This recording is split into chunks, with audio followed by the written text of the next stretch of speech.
আসসালামু আলাইকুম। আজকে আমরা বর্গমূলের আরেকটা হ্যাক শিখব। ১ নম্বর হ্যাকস তো আমরা শিখছি। তো ২ নম্বর হ্যাকসে আমরা যে ক্ষেত্রে ডিজিটগুলা লাস্টের ডিজিটগুলাতে যে ক্ষেত্রে ২৫ থাকবে না সেগুলো আমরা আজকে শিখব। তো দেখো এখানে আমি ২টা সংখ্যা লিখে রাখছি। একটা হচ্ছে ১৮৪৯, একটা হচ্ছে ৯৮০১। তো ১৮৪৯ এর দেখো লাস্টের ২টা ডিজিট কত? ৪৯। তো ৪৯ এর দেখো লাস্টের ৯। তাহলে কিসের বর্গমূল করলে তোমরা ৯ পাও? বর্গ করলে। তো ৩-এর বর্গ করলে আমরা কি পাই? ৯ পাই। আরেকটা আমরা পাই, সেটা হচ্ছে কি ১০ থেকে ৩ বাদ দিয়ে দাও, তা ৭।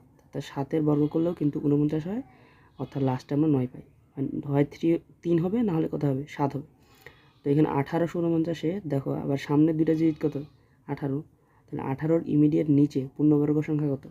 ১৮-র ইমিডিয়েট নিচে পূর্ণবর্গ সংখ্যা কত? ১৬।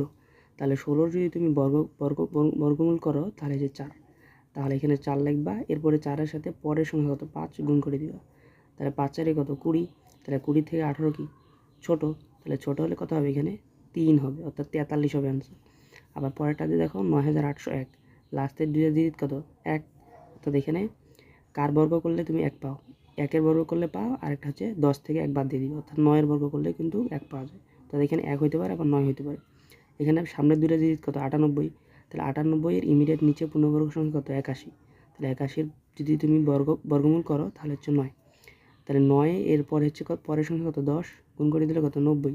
তাহলে ৯০ থেকে ৯৮ বড় না?